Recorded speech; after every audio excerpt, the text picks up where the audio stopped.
Fala pessoal, eu sou Kelvin Araújo, estamos aqui em mais um vídeo do nosso canal. Mais um vídeo que a gente vai dar prosseguimento a essa série de álbuns ao vivo, DVDs e vídeos ao vivo do rock progressivo. E antes de eu falar sobre qual álbum a gente vai falar hoje, eu peço para que vocês se inscrevam aí no canal, ativem o sininho para as notificações. Deixem um like, nos sigam nas nossas redes sociais, por favor compartilhem nossos conteúdos se vocês gostam do que a gente produz aqui, dos vídeos, do que a gente fala aqui.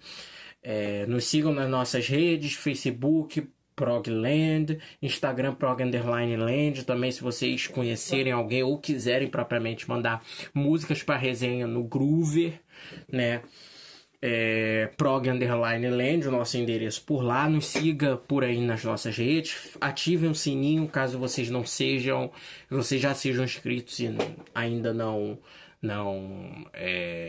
acompanham propriamente o canal para não perder os vídeos futuros. Eu vou falar de um álbum ao vivo e DVD vídeo, né, que está completando 10 anos de lançamento esse ano. Vídeo lançado por um integrante, um frontman, cantor de uma das bandas mais clássicas do prog.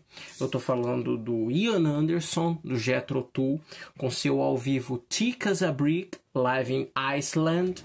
Como o nome mesmo sugere, esse show foi gravado na Islândia em 2012, mas foi lançado só em 2014, né, em Reykjavik, né?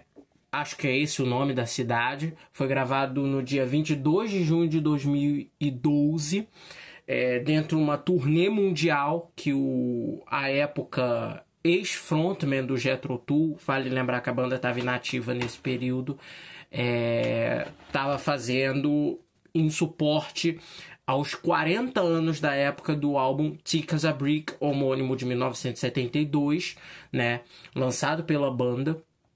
E, em especial, o seu segmento, né? Que é um disco que muitas pessoas não sabem nem que existe.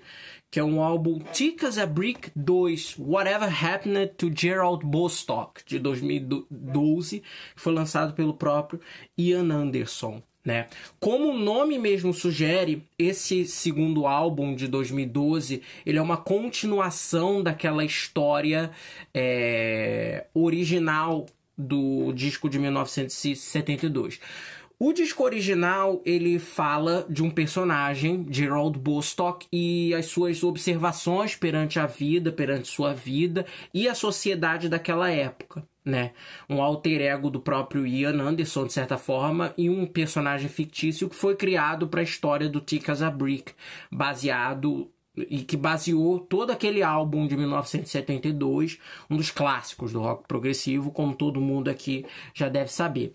Essa continuação foi lançada em 2012 como uma espécie de... até como um pedido, né, de muitos fãs. Durante muitos anos circulou-se a história de que aquele personagem que era o Gerald Bostock, que o Ian tinha escrito no disco original, de que ele teria existido, de que era inspirado numa pessoa real e por aí vai.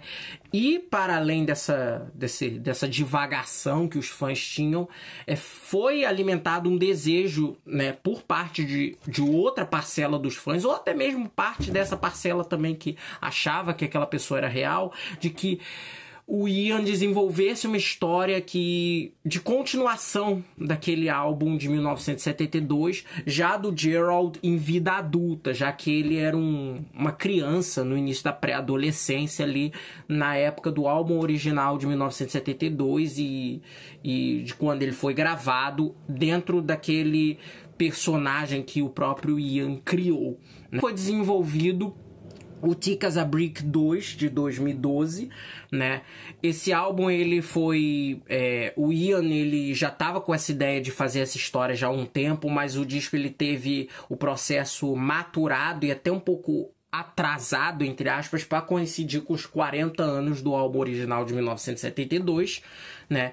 E esse disco, ele aborda, né, a história do Gerald Bostock 40 anos depois do álbum original e dá 5 pistas, entre aspas. Essas pistas, elas são meio que jogadas ao ouvinte, mas elas podem ser levadas, né, a diferentes interpretações de acordo com o final da obra, né? Porque todas essas características apresentadas sobre o que teria se tornado Gerald Bostock são meio que abertas, assim, são jogadas como espécie de possibilidades mesmo, nada como algo muito fixo, entre aspas. Ian, ele quis brincar com esses 5 perfis de possibilidades, quase que como um jogo mesmo, você escolher aquela skin para ver o que teria se tornado Gerald Bostock, né? Foram dados 5 opções, assim, no disco, nesse conceito dessa continuação desse álbum. O Gerald teria virado um empresário corrupto, muito poderoso na indústria da economia da Inglaterra, claro, de onde a história se passava, de que ele teria se tornado um homem sem teto, uma pessoa em situação de rua, homossexual e etc. De que ele teria se tornado um soldado na Guerra do Terror. Guerra ao Terror é o nome dado à guerra que foi... Parcialmente ela já existia antes disso, mas ela foi a guerra que foi dada, foi iniciada majoritariamente a partir do 11 de setembro dos Estados Unidos e em vários países do Ocidente também, perante nações do Afeganistão, em outros territórios árabes. Guerra essa que infelizmente ainda continua. Ele teria se tornado um televangelista, um pregador, né, evangélico, ferrenho, bem religioso mesmo, e que usa da sua religião como uma égide dominatória perante as pessoas, financeiramente e socialmente, de um homem simples que não tem muitas ambições na vida e que acabou se tornando um dono de uma loja de conveniência de bairro, né? Dentro dessas 5 possibilidades, que elas meio que se convergem sobre o que o final do disco desse segundo álbum apresenta, né? O Ian, ele faz uma reflexão sobre como a solidão e como às vezes o caminho da vida humana perante uma pessoa que, entre aspas, era uma pessoa considerada prodígio. Vale lembrar que dentro do conceito, isso em termos de capa, em termos de letras, em termos até de construção melódica dos instrumentais para com as letras do álbum original de 72, o Gerald Bostock era considerado uma criança, uma criança adolescente, prestígio. Ao mesmo tempo, isso não quer dizer necessariamente que esse lado pródigo, que principalmente é louvado pelas pessoas, vai fazer com que aquela criança, aquele pré-adolescente, vá se transformar numa vida satisfatória num futuro próximo ou no futuro de muitos anos, a longo prazo. Tanto dele para com ele mesmo, ou quanto dele para outras pessoas. Dele se sentir bem, às vezes numa atitude que ele esteja fazendo, mas prejudicando outras pessoas.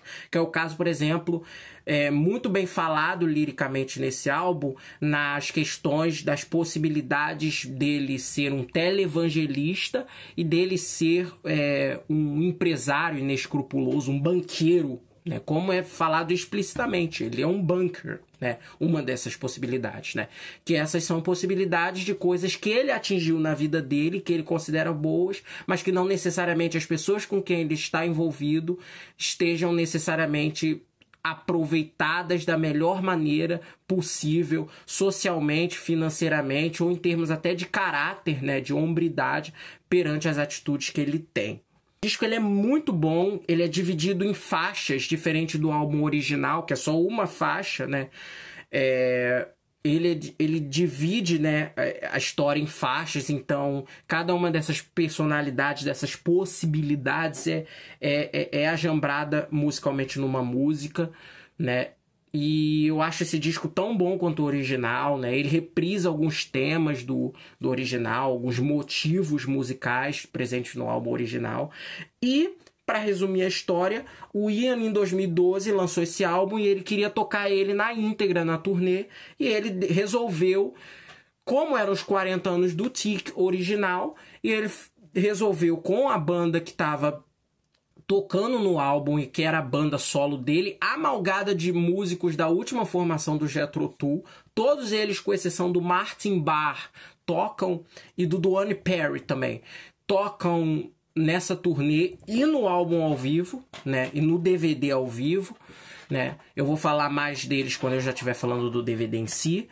E com essa ideia dele fazer essa turnê, ele resolveu tocar os dois álbuns na íntegra. Primeiro ele tocou o disco original de 72 e depois o álbum de 2012. O show era dividido em duas partes. Na primeira, o álbum de 72, né, com mais dinâmicas do original, né, alguns elementos instrumentais extras que não tinham no disco original, mas que tinham nos shows da época de 1972, e na segunda parte do show, já com um novo disco sendo tocado na íntegra também.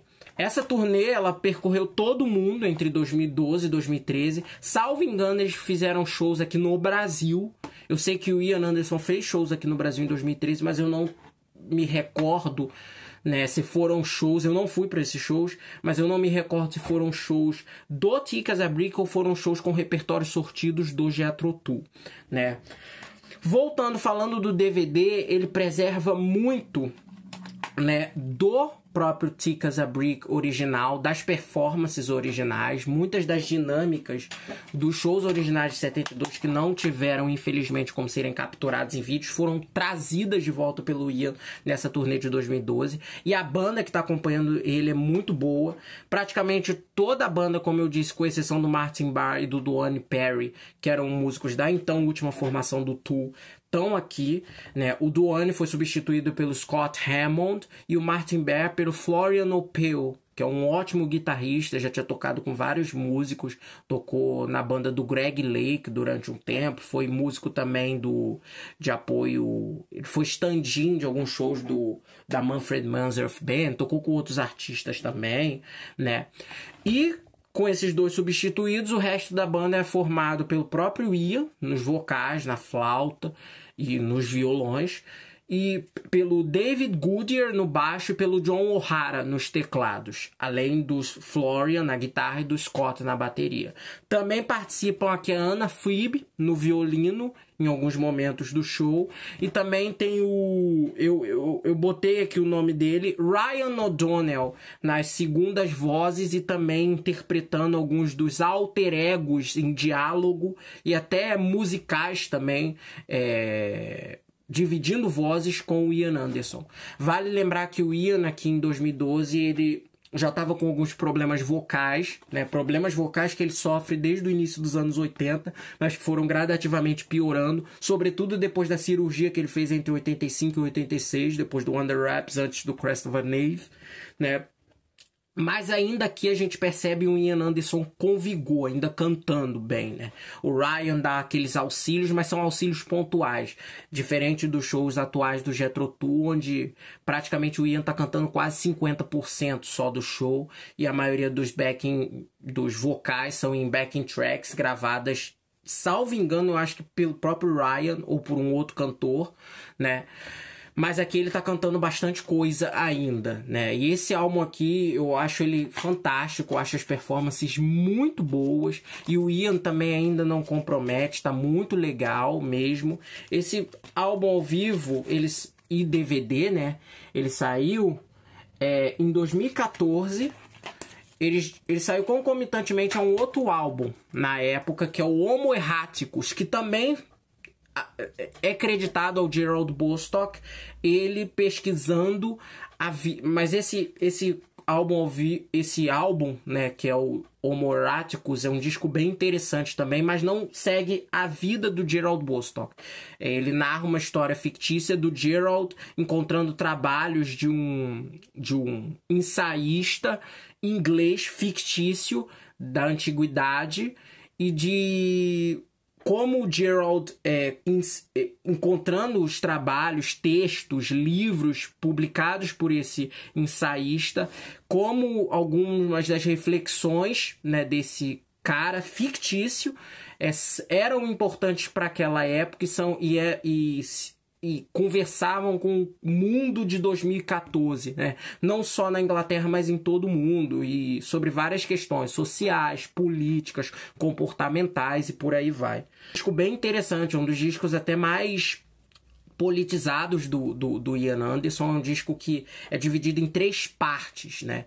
Ele fala sobre o momento do Gerald descobrindo, né, aquelas obras, do momento, entre aspas, epifânico dele sacando o que era aproveitável daquilo numa reflexão para o mundo moderno, e da parte realmente aplicável do que aquele ensaísta e filósofo, entre aspas, a gente pode dizer que ele era um filósofo, né, esse personagem fictício inventado, né, dizia muito sobre o homo erraticus, o homem errado, entre aspas, em constante aprendizado do mundo moderno, né? Inclusive o homo erraticus do título do álbum é uma espécie de apelido que até esse próprio ensaísta e filósofo tinha na época, justamente pela capacidade dele compreender o comportamento e as tendências humanas com muita acurácia. A acurácia é essa que perpassava até mesmo o tempo em que ele vivia. Então é um disco muito inteligente também, que eu recomendo para vocês, embora não seja relatado diretamente com a história do Gerald, também ele é utilizado como uma chave assim para o conceito daquele álbum, né? E esse disco aqui é fenomenal, esse álbum ao vivo, eu recomendo que vocês ouçam.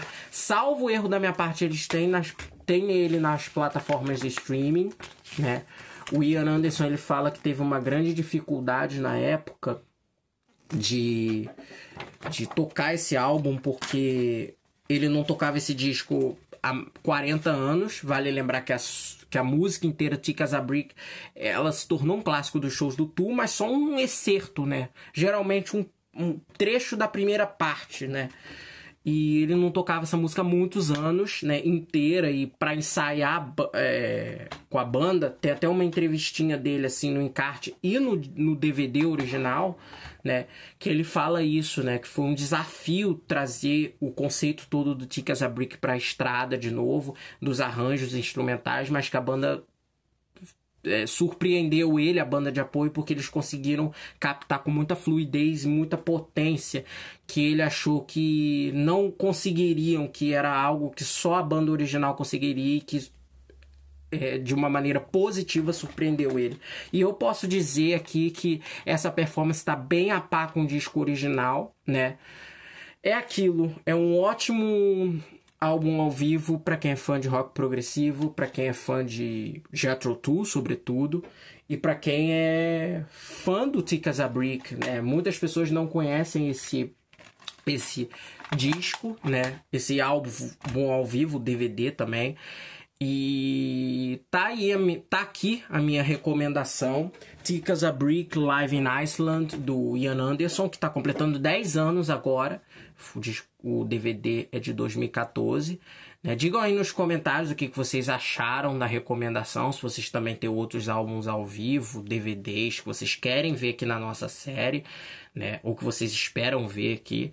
E eu acho esse álbum muito bom, assim, muito legal mesmo, né? Quando eu comprei ele, né, eu meio que eu tenho uma história assim com ele, que eu comprei ele meio que às cegas. Eu geralmente, quando eu vou comprar DVDs, né, eu vou numa loja no centro do Rio, porque aqui na minha cidade tem poucos DVDs disponíveis, assim, de rock bons, que me interessam mesmo. E eu não esperava achar esse DVD, eu tava doido por esse DVD há um tempo, porque eu tinha visto algumas filmagens amadoras dessa turnê no YouTube. Isso em 2015, 2016, e eu dei de cara com isso aqui à venda na loja lá do centro do Rio. Tava, eu acho que 25, 30 reais na época, e eu peguei imediatamente, falei, vou levar isso aqui, né? E eu levei. E foi uma baita aquisição. É um DVD que eu ouço regularmente, assim, porque também a produção é muito boa, né? E é muito legal mesmo, né? Todo o aparato visual, o palco ele é meio minimalista, não é aquele palco cheesy também, as questões teatrais e tudo mais. Então tem muita coisa legal aqui. Tá aqui a minha recomendação, Thick as a Brick Live in Iceland, do Ian Anderson. É isso. Até o próximo vídeo aqui da nossa série. Tchau, tchau.